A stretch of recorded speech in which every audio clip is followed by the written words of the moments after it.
বুলেটিনে শুরুতে নজর রাখবো আবারও বিস্ফোরক দিলীপ ঘোষ। দিলীপের নিশানা এবার দলেরই একাংশ। বিজেপি প্রার্থীর দাবিতে ফের আদি নব্য দ্বন্দ্বের সুর। তৃণমূলের বিরুদ্ধে তো আমি লড়াই করেছি, আর কে পশ্চিমবাংলা লড়াই করেছে? সিপিএম কংগ্রেস ছিল, এখন সেটিং বলছে, চিরদিন সেটিং করেছে, তাই দোকান উঠে গেল। দিলীপ ঘোষ লড়াই করেছে বলে যাদের দেখছেন সব বিজেপি ছিল না, এরা টিএমসিকে হারাতে দিলীপ ঘোষের সঙ্গে এসছে। আজ আমাদের লক্ষ লক্ষ কর্মী দেখেন, তারা সিপিএম করেছেন, কংগ্রেস করেছেন, মার খেয়ে দুর্নীতি দেখে বিজেপি ঝান্ডার তলায় এসছেন এখানে পরিবর্তনের জন্য। তাদের সঙ্গে নিয়ে আমরা কাজ করে পরিবর্তন করব। বিজেপি সাংসদ শ্রমিক ভট্টাচার্য রয়েছেন আমাদের সঙ্গে টেলিফোনে। শ্রমিকদা, দিলীপ ঘোষের এই বক্তব্য কি বলবেন? দেখুন, আপনি এটার মধ্যে আদি নব্যর দ্বন্দ্ব কোথা থেকে টেনে নিয়ে এলেন? আমি তো দিলীপ ঘোষের এই বক্তব্যকে সমর্থন করছি। দিলীপ ঘোষ আমার থেকে পার্টিতে অনেক নবীন। দিলীপ ঘোষ রাজনীতিতে বেশি দিন আসেননি, কিন্তু আমি তো ওর এই অবস্থানকে, ওর এই বক্তব্যকে 100% সমর্থন করছি। কারণ দিলীপ ঘোষ সেটা বোঝাতে চেয়েছে, সেটা ভুলভাবে উপস্থাপিত হচ্ছে। আমি 40 বছর এই বিজেপি রাজনীতিতে আছি। আমি আবার তাকে বলছি যে দিলীপ ঘোষের এই বক্তব্য 100% সঠিক। কারণ দিলীপ ঘোষ দলের রাজ্য সভাপতি ছিলেন কোন সময়? ঠিক যে সময় সিপিআইএম নবান্নের ওপরে গিয়ে ফিশ ফ্রাই খেয়ে আত্মসমর্পণ করলো। আর কংগ্রেস তো দুটো জেলার পার্টি ছিল, এখন সাইনবোর্ড পার্টি হয়ে গেছে। তা লড়াইটা কাদের সঙ্গে হলো? লড়াই তো হলো বিজেপির সঙ্গে। রাজ্য সভাপতি তখন দিলীপ ঘোষ ছিলেন। দিলীপ ঘোষের নেতৃত্বে লড়াই হয়েছে, 150-র বেশি শহীদ হয়েছে। দিলীপ ঘোষ নিজে 100 শহীদের গলায় মালা দিয়েছে, তাদের মৃতদেহের সামনে দাঁড়িয়ে চোখে জল ফেলেছে।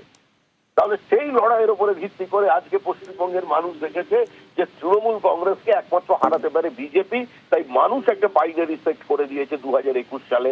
2 শতাব্দী প্রাচীন দলকে শূন্য করে দিয়েছে বিধানসভায়, আবার ধূপগুড়িতে সেই মেরুকরণকে রেখে দিয়েছে। সুতরাং দিলীপ ঘোষের এই বক্তব্যে বিতর্কের কোনো অবকাশ নেই। তিনি যা বলছেন একদম সঠিক বলেছেন। সব কথায় দিলীপ ঘোষ কিছু বললেই সেটা বিস্ফোরক, দিলীপ ঘোষ কিছু বললেই সেটা আদি নব্য দ্বন্দ্ব, দিলীপ ঘোষ কিছু বললেই সেটা পার্টির একাংশের বিরোধিতা করা, বিষয়টা ঠিক নয়। বেশ, ধন্যবাদ শ্রমিকদা। বারবার বেলাগাম দিলীপ ঘোষ, পাল্টা কটাক্ষ তৃণমূলের। দিলীপ ঘোষ যে রাজনৈতিক কথাটা বলেছেন, সেই রাজনৈতিক কথাটা তো একেবারে ফেলে দেওয়া যাচ্ছে না। এটা তো ঘটনা। বিজেপি রাজ্যে 2টো এমপির দল ছিল। 2টো এমপির দলকে দিলীপ ঘোষ যখন সভাপতি ছিলেন তখন সেখান থেকে 18টা এমপি। এ রাজ্যে যখন 3টে মাত্র বিধায়ক ছিল, তার মধ্যে দিলীপ ঘোষ একজন। 3টে এমএলএর দলকে 77টা এমএলএর দল হয়েছে দিলীপ ঘোষের সভাপতিত্বের সময়। শুভেন্দু অধিকারী তখন ছিলেন না। তৎকাল শুভেন্দু এসে আদি দিলীপ ঘোষকে কার্যত মেদিনীপুর থেকে এনআরসি করে তাড়িয়ে দিয়েছে বর্ধমান দুর্গাপুর, এবং এমন সিটে তাড়িয়েছে যেটা হারা সিট, যেখানে দিলীপ ঘোষের জেতার সম্ভাবনা নেই। তিনি নিজে বুঝতে পারছেন এই সিটে তিনি জিতবেন না। তার জন্য তিনি অনেক কটু মন্তব্য, কুকথা করে রাজনীতির ময়দানে ভেসে থাকতে চাইছেন। 24শে বঙ্গে বিজেপির টার্গেট একেবারে ফিক্সড, এমনটাই দাবি বর্ধমান দুর্গাপুর লোকসভা আসনের বিজেপি প্রার্থী দিলীপ ঘোষের। বর্ধমান টাউন হল মাঠে ফুটবলও খেলেন দিলীপ ঘোষ, আর সেখানেই এই মন্তব্য করেন তিনি।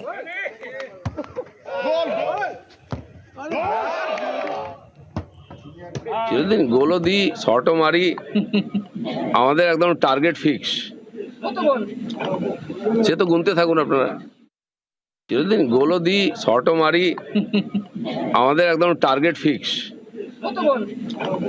সে তো গুনতে থাকুন আপনারা। আর দিলীপ ঘোষের এই বক্তব্যের পাল্টা কটাক্ষ করেছে তৃণমূল। এর আগে তো 2021-এ তো আগলাবার 200 পার বলে তো টার্গেট দিয়েছিলেন, গোল করবেন, 200-র বেশি গোল করবেন। সেখানে 77-এ আটকে গিয়েছিলেন। উল্টো দিকে মমতা বন্দ্যোপাধ্যায়ের একটা পা জখম ছিল, অন্য পা, একটা পা দিয়ে গুনে গুনে 213টা গোল দিয়েছিলেন এই দিলীপ ঘোষকে। বিজেপিকে লাল কার্ড দেখিয়ে দেবে জনগণ। গোলও করতে হবে না, মাঠেও থাকতে হবে না। এই ইলেকশনের রেজাল্ট বেরোলে বিজেপি বুঝতে পারবে যে বাংলা বিরোধীদের চায় না, তাদের বিসর্জন চায়। এবার নজর রাখবো কোচবিহারে আজ কৌশল বৈঠক অভিষেকের। ভোটের আগে আজ সাংগঠনিক বৈঠক অভিষেক বন্দ্যোপাধ্যায়ের। এই বিষয় নিয়ে আরো বিস্তারিত জানবো আবিরের কাছ থেকে। আবির, কি জানা যাচ্ছে এই কৌশল বৈঠক সম্বন্ধে? দেখো 2019 এবং 2021 দুটোতেই যে তৃণমূল কংগ্রেসের ফল কোচবিহার লোকসভা কেন্দ্রের মধ্যে বা জেলায় দারুণ এমনটা নয়। তবে 2019-এ যে ধরনের ফল হয়েছিল 2021-এ সেখান থেকে অনেকটাই ঘুরে দাঁড়ায় তৃণমূল। পরবর্তী সময় হচ্ছে পঞ্চায়েত বা পুরসভার যে নির্বাচন, সেখানেও তাদের ফল ভালো হয়। এই পরিস্থিতিতে দাঁড়িয়ে এবারে লোকসভা নির্বাচনে কোচবিহার অন্যতম নজর কাড়া একটি কেন্দ্র রাজনৈতিক দিক থেকে। ফলে আজকে যে কৌশল বৈঠক অভিষেক বন্দ্যোপাধ্যায় করতে চলেছেন, সেখানে দলের যারা সাংগঠনিক পদাধিকারী রয়েছেন তাদেরকে নির্বাচনের প্রেক্ষিতে দাঁড়িয়ে বেশ কিছু বিষয় নিয়ে তিনি বলতে পারেন। যেটা গুরুত্বপূর্ণ সেটা হচ্ছে যে এক তো কেন্দ্রীয় বঞ্চনার মতো ইস্যুকে নিয়ে তৃণমূল কংগ্রেস সরব হয়েছে, তবে প্রত্যেকটা লোকসভা কেন্দ্র ধরে ধরে তারা বেশ কিছু রিপোর্ট কার্ড তৈরি করেছে, কোথায় তারা এগিয়ে কোথায় তারা পিছিয়ে। সেই পরিস্থিতির মোকাবিলা করে যাতে নির্বাচনের আগে পর্যন্ত দলের সমস্ত স্তরের পদাধিকারী যারা রয়েছেন তারা যাতে ময়দানে থাকেন, প্রচারে থাকেন, মূলত সেই সংক্রান্ত বার্তাই দেওয়া হতে পারে। তবে যেহেতু গত কয়েকদিন ধরে কোচবিহারের তৃণমূল বনাম বিজেপি রাজনৈতিক একাধিক লড়াইয়ের বিভিন্ন সময় আসছে, সেক্ষেত্রে দাঁড়িয়ে দলের কর্মীদের ভূমিকা কি হবে এবং এর মোকাবিলা করতে নেবে কি কৌশল তৃণমূল কংগ্রেস অবলম্বন করবে, তা আজকের বৈঠক থেকে অভিষেক বন্দ্যোপাধ্যায় রাখতে পারেন। বেশ আবির, কোচবিহারে কৌশল বৈঠক অবশ্যই সেদিকে নজর থাকবে, কারণ 2019-এও কোচবিহার লোকসভায় জয় পেয়েছে বিজেপি এবং 2021-এও কোচবিহার জেলায় এগিয়ে বিজেপি। সুতরাং এই কৌশল বৈঠক অত্যন্ত তাৎপর্যপূর্ণ।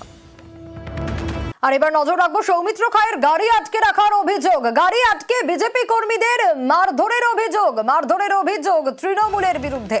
মারধরের অভিযোগে সরব বিষ্ণুপুরের বিজেপি প্রার্থী সৌমিত্র খাঁ।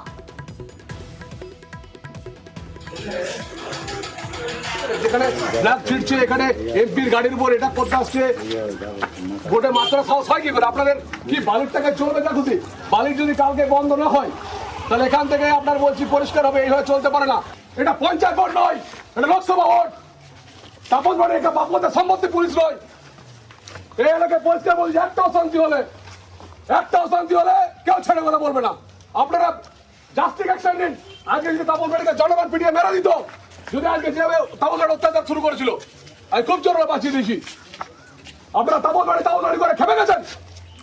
একটা লোকের একদিন গরিব মানুষের উপর আজকে পুলিশ অত্যাচার হয়, কালকে এখানে একটা বালির চলবে না। বালির টাকা নিয়ে বলে দাদা কিনে হচ্ছে, এটা চলতে পারে না।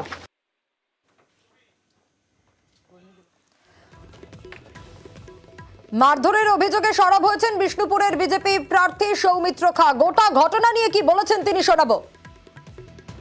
আমাদের বিজেপির কর্মীদেরকে মারধর করতে হয়েছে। ওসি বালির টাকা তোলার জন্য বেলুড় রসুলপুরে একটা অবৈধ খাদান, সেইটাকে চালু রাখার জন্য তাপস বাড়ি একটা তৃণমূলের গুন্ডা, তৃণমূলের হারমাদ, তার কাছ থেকে টাকা নিয়ে তাপস বাড়িকে দিয়ে এলাকার মানুষকে অত্যাচার করছে। এটা পঞ্চায়েত ভোট নয়। তাপস বাড়ি অ্যারেস্ট হচ্ছে না এবং তাপস বাড়ি এইভাবে করছে, পতাকাগুলোকে আপনার আগুন লাগিয়ে দেওয়া হচ্ছিল। যদি এইভাবে ঘটনা ঘটতে থাকে তা এলাকার মানুষ 2 লক্ষ মানুষ কিন্তু ঘেরাও করে দেবে।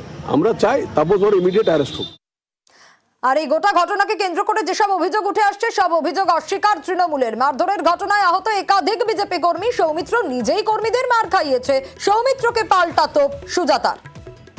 উনি ভীষণ ভালো অভিনেতা। উনি যেভাবে তৃণমূলের একজন অঞ্চল সভাপতিকে ডাইরেক্ট আক্রমণ করছেন না জেনে বুঝে, তাতে মনে হচ্ছে এটা যেন কোথাও একটা সেটিং গল্প। উনি নিজেই দুষ্কৃতীদেরকে উস্কে ওনার নিজের দলের কর্মীদের নিজেই মার খাওয়া করিয়েছেন। তৃণমূলের খেয়ে দেয়ে কাজ নেই, যে ওনারই প্রি প্ল্যান চক্রান্ত। অত্যন্ত দুর্ভাগ্যজনক, দুঃখজনক। পুলিশের ইমিডিয়েট উচিত ওনার বিরুদ্ধে কড়া অ্যাকশন নেওয়া, কিন্তু ওনারই গোটাপ গেম সবাই বুঝে গেছে। আর এবার নজর রাখতে হচ্ছে কুলতলির দিকে, কারণ সেখানে তৃণমূল বিজেপি সংঘর্ষের খবর পাওয়া যাচ্ছে। দেওয়াল লেখাকে কেন্দ্র করে এই সংঘর্ষ। কুলতলির গোপালগঞ্জ, সেখানে উত্তেজনার পরিস্থিতি তৈরি হয়। হামলার অভিযোগ বিজেপির, পাল্টা দলীয় কর্মীকে মারধরের অভিযোগ তৃণমূলের।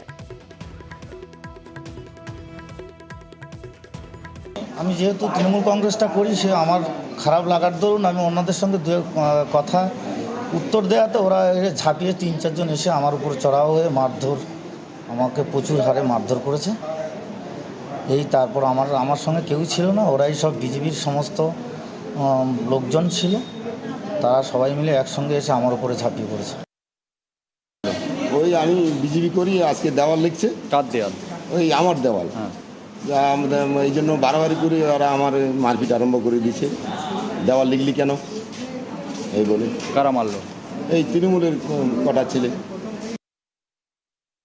নিরঞ্জন দাসের দেওয়ালে লেখা হয়েছে, সেইটাকে উপলক্ষ করে তৃণমূল আশ্রিত কিছু দুষ্কৃতীরা তার আগে এই দেওয়াল লেখাটাকে কেন্দ্র করে তার জামাটা উপরে ছেড়ে দিয়েছে, কুনুই টুনুই ফাটিয়ে দিয়েছে। তারপর আমাদের কার্যকর্তাদের কাছে খবর যাওয়ার পর ওনার স্ত্রী খবর দিলেন, তাদেরকে নিয়ে এসে জামতলা হসপিটালে, আমাদের যে কুলতলি রুরাল হসপিটাল, গ্রামীণ হসপিটালে চিকিৎসা করার পরে আমরা থানাতে এলাম, থানাতে এফআইআর করলাম। ভোট প্রচারে সুদীপ বন্দ্যোপাধ্যায়। কলকাতা উত্তরে তৃণমূল প্রার্থী সুদীপ বন্দ্যোপাধ্যায় শিব মন্দিরে পুজো দিয়ে তার প্রচার শুরু করেন তিনি। দলীয় কর্মী সমর্থকদের সঙ্গে নিয়ে প্রচারে তৃণমূল প্রার্থী। ভোট প্রচারে সুদীপ বন্দ্যোপাধ্যায়, কলকাতা উত্তরের তৃণমূল প্রার্থী সুদীপ শিব মন্দিরে পুজো দেন তিনি, আর পুজো দিয়ে সকাল সকাল তার প্রচার শুরু। দলীয় কর্মী সমর্থকদের সঙ্গে নিয়েই প্রচারে তৃণমূল প্রার্থী জোর দিচ্ছেন জনসংযোগে।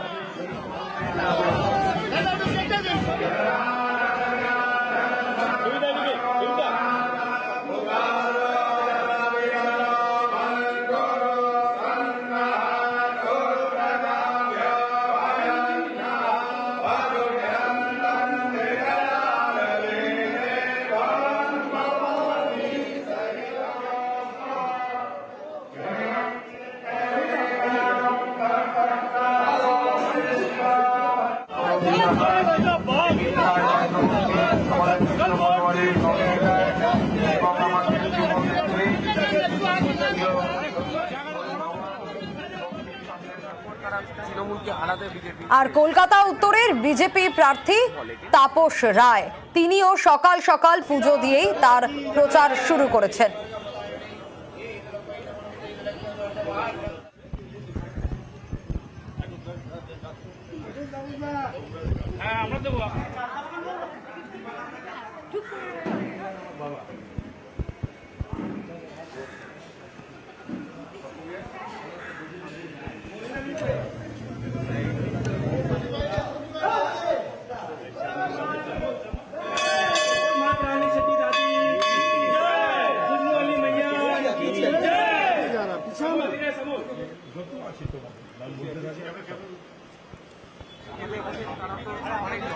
তারপর তারা তৃণমূলকে হারাতে বিজেপিতে এসছে বলে কিনা সেটা কথা। ভোটের প্রচার চলছে জোর কদমে। একদিকে কলকাতা উত্তরের তৃণমূল প্রার্থী, অন্যদিকে কলকাতা উত্তরের বিজেপি প্রার্থী। কলকাতা উত্তরের তৃণমূল প্রার্থী সুদীপ বন্দ্যোপাধ্যায় এবং কলকাতা উত্তরের বিজেপি প্রার্থী তাপস রায়। তাপস রায়ও প্রচারে এবং সকাল সকাল মন্দিরে পুজো দিয়ে তিনিও প্রচার শুরু করেছেন। দলীয় কর্মী সমর্থকদের সঙ্গে নিয়েই প্রচারে তাপস রায়। আর ভোট প্রচারে একেবারে বাগযুদ্ধ। উত্তর কলকাতায় প্রচার যুদ্ধে সুদীপ বনাম তাপস। ভোটের সময় এলাকায় আসেন, অন্য সময় কেন দেখা মেলে না। মন্দিরে পুজো দিয়ে প্রচার শুরু করে তৃণমূল প্রার্থীকে তোপ তাপসের। বিজেপি প্রার্থীকে আমল দিতে নারাজ সুদীপ।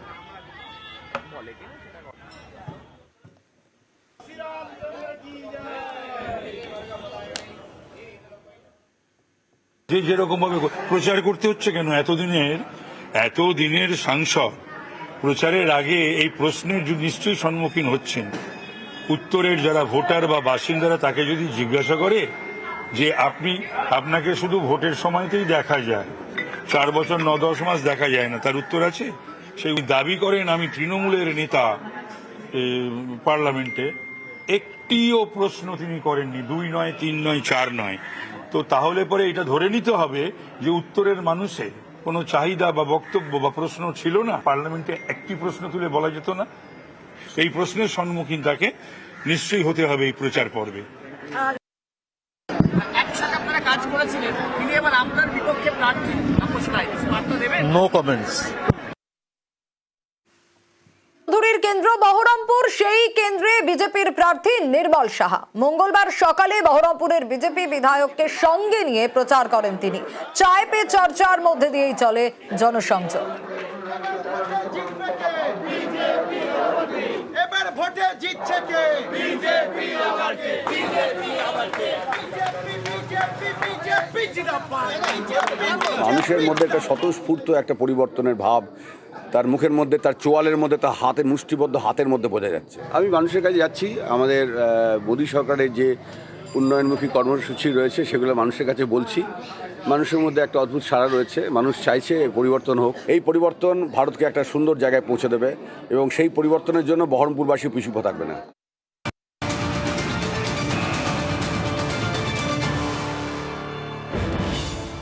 শাহজাহানকে নিয়ে বারবার নানা অভিযোগ সামনে এসেছে। এবার চিংড়ির ব্যবসাতেও গাজোয়ারি শাহজাহানের দাবি, শাহজাহানের কোম্পানির ম্যানেজারেরই মাছ বিক্রি করতে হবে শাহজাহানের কোম্পানিতেই, না হলে ব্যবসা বন্ধ করার হুমকি চিংড়ি ব্যবসায়ীদের। আর এ নিয়ে আমরা বিস্তারিত জানার চেষ্টা করব অর্পিতার কাছ থেকে। আমাদের প্রতিনিধি রয়েছেন আমাদের সঙ্গে। অর্পিতা, চিংড়ি ব্যবসায়ীতেও গাজোয়ারি শাহজাহানের, মানে শাহজাহানকে কেন্দ্র করে তো একের পর এক অভিযোগ উঠেছিল, এবার শাহজাহানের কোম্পানির ম্যানেজারের এই অভিযোগ।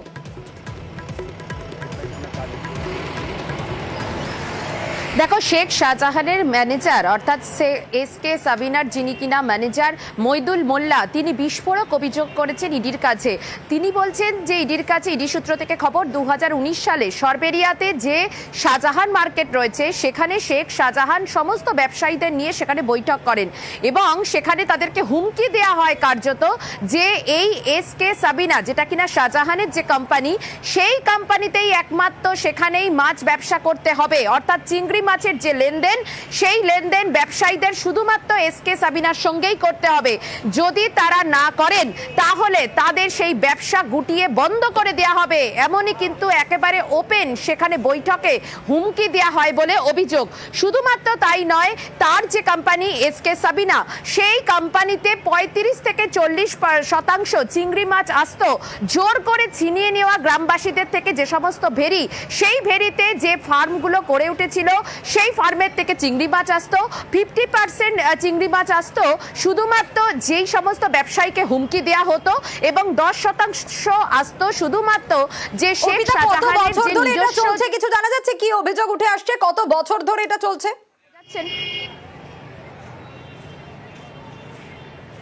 দেখো, শেখ শাহজাহান ক্ষমতায় আসার পরে তিনি একেবারে ওই জায়গা কায়েম করে রাখে এবং বহু বছর ধরে তিনি এইভাবেই পুরো গোটা এই শাহজাহান যে মার্কেট, সেই মার্কেটে চিংড়ির যে ব্যবসা, অর্থাৎ 2018-19 সাল থেকেই কিন্তু এই ব্যবসা একেবারে জাকিয়ে বসে এবং তাতেই সেখানে রমরমা কাণ্ড হয়। এই এসকে সাবিনাতে এখনো পর্যন্ত 137 কোটি টাকা বিভিন্ন জায়গা থেকে, বিভিন্ন কোম্পানি এবং শেখ শাহজাহানের ঘনিষ্ঠদের কাছ থেকে এসেছে বলে ইডি সূত্র থেকে খবর।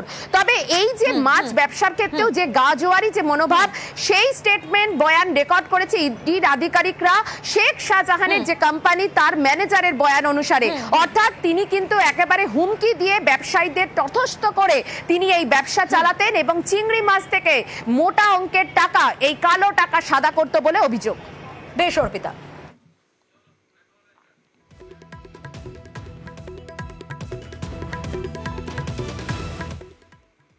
পানিহাটিতে পুকুর ভরাটের অভিযোগ। পানিহাটিতে প্রকাশ্যে এলাকায় বাঁশের বিম ও মাটি ইট ফেলে পুকুর ভরাটের অভিযোগ।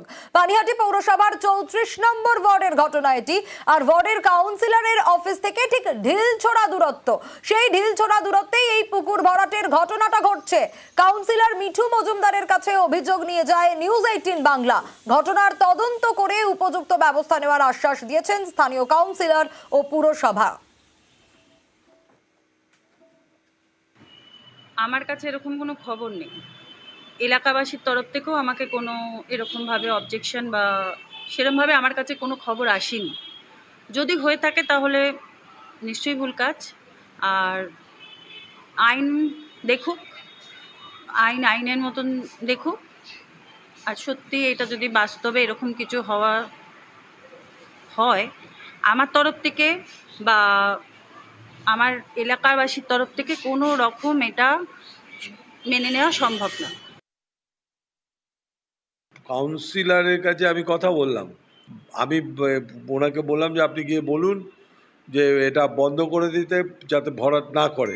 উনি বললেন হ্যাঁ আমি এক্ষুনি যাচ্ছি ভরাট বন্ধ করে। আমি জানতাম না, আমি যখন জেনেছি তখন এই ব্যাপারটা আমি দেখছি।